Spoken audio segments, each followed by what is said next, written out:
welcome back to Quicks14Blog. Quicks14 here. I've got not one, not two, but three heroics to show you all, so let's get right into it. First and foremost is Utgarde. A lot of you have probably been running this on regular again if you're after the Love is in the Air achievement. So, nothing too new if you're not used to it. First one here is this wonderful boss here. He's not too difficult, pretty straightforward. Two things of note: he has ads, skeletons. They spawn, they also respawn. They have a very flimsy aggro table, so be aware of that. They usually go after the healer. He's also going to a frost tomb. It's probably the most important thing to look out for. If you do not break any frost tombs, you can actually get an achievement if you beat him. I don't remember if I have that achievement or not, but it's not too hard, but if it hits the healer or the tank, it could be an issue. So make sure you're prepared for it. The second boss is these two. Now, these shouldn't be confused. A lot of people get these confused with ones where you have to kill them at the same time. I don't believe there's an achievement there. Not sure. Very straightforward. Usually you kill the caster first, and then a constructor. You can kill the constructor and then the controller first. It's up to you. Not difficult, except that the constructed randomly charges someone, and if you're cloth and you're squishy, it could kill you. Alright, so the very last boss is, of course, Utgarde. He's a two-phase boss, actually, for a 5-man. First time you kill him, he's going to come back as undead, and you're going to have to fight him again. Biggest thing of note here is these dark smashes. He does 2 of them. You also notice as soon as he respawns, we are all behind pillars. That's to prevent any silences. When he does dark smash or smash, either or, make sure you stop all casting before that goes off. If you have big wigs and deadly boss mods, you won't have a problem knowing when that happens. If you don't, casters, it will silence you for about 5-6 seconds. Very, very, very annoying. Other than that, not too difficult at all. Tanks should probably make sure they keep him turned around away from the raid. He does have a little bit of an AoE/cone effect. So that's it for Utgarde, and into the Nexus. Nexus is pretty straightforward. Pretty much everyone's done it. If you haven't, a few chicks here. First, well, this isn't really the first boss. This is actually the second. I didn't get the first boss. I just realized that now. He's on the ramp. Not too much to notice about him, except he does charge and does a whirlwind. Just pretty much let the tank handle it, heal the tank, and stay out of the whirlwind. You'll be fine. He does do a fear too, to be aware of. This chick here is pretty interesting. She separates, does blizzards. She'll also toss people around the room. If you have a hot healer, hots will come in handy here. Anything instant, pretty much. We'll keep it up there, and as you can see, we did get the achievement because we totally downed her and killed her while she was still not merged. She was split. She will split, she'll fight, and then when a certain amount of time or whatever, she'll merge back again.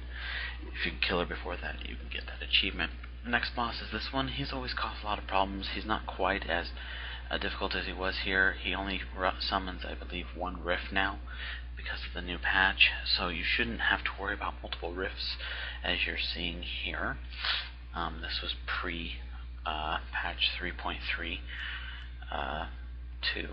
3.3.2, and I believe in that patch they made it so it was only 1. So he's not too difficult, pretty straightforward. Just make sure you kill the rift when it shows up, and then kill him.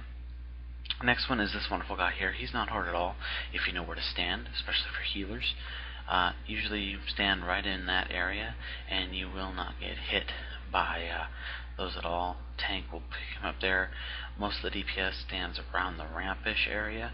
Make sure if you're DPS standing at the rampish area that you're up a little higher because of where the heals will probably stand to stay out of the spikes.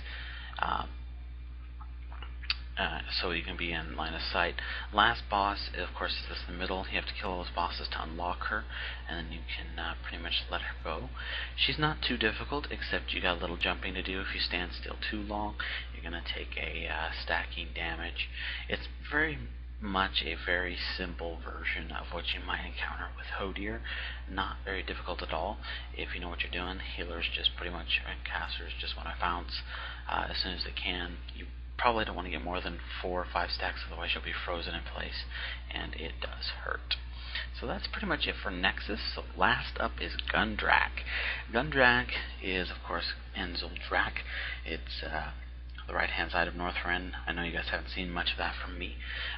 Hopefully we'll get to here shortly, as we're getting near the end of our questing guide. Anyway, the first one there was Seldaran. We kind of did him in a different spot than usual. The biggest thing to worry about is his snakes, and that's kind of why we did it there. It was to prevent the snakes from encountering the healer. Usually if you tank him as normal, where he's up on his precipice and the snakes come out, healers just want to get up towards the tank so he can kill them or grab the aggro if he's got an AoE down, or DPS should just DPS them down. You don't want to be too close because he does do a poison nova, but if you got a druid it shouldn't be too much of an issue. Second boss is this wonderful boss here, Colossus. He is not too difficult, except that when he does split, he turns into this like shadow form, and it does spit out goo on the ground. Please move. It includes you healers because it's going to hurt, and he'll actually charge that location if you stand in there too long. Also, if you're doing the holiday stuff for the star one, there is a wonderful elder right there. Third boss is this guy. He will transform, or try to transform. It can be interrupted all 3 times actually. The third one is very, very short. If you can get it before then, you can actually get an achievement for killing him. The optional boss, which is not required in order to finish the dungeon, even if you're on random, is Ek. Ek isn't too difficult, except he likes to leap around. Pretty much need to focus on him. Tanks are probably going to have to focus their taunts and other issues on him. DPS just needs to stick close to the healer.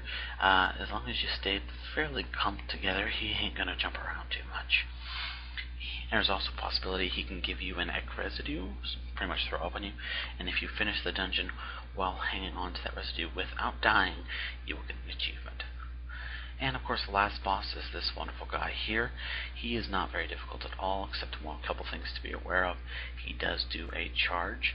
He also has he summons some rhinos to charge you as well, and he does transform into a rhino. He didn't see it there because we downed him pretty quick, but he will also randomly grab somebody and try to pretty much hold on to him for a little bit and then throw him off. Healers pretty much just be aware of it. If a healer gets hit with it, you'll have to deal with it. So that's all I got for you right now. I hope you all enjoyed. My apologies for having a lack of WoW vlogs up. Hopefully I'll have more up here very shortly. Got some more questing to do. Getting very close to Grizzly Hills. All for now, stay tuned.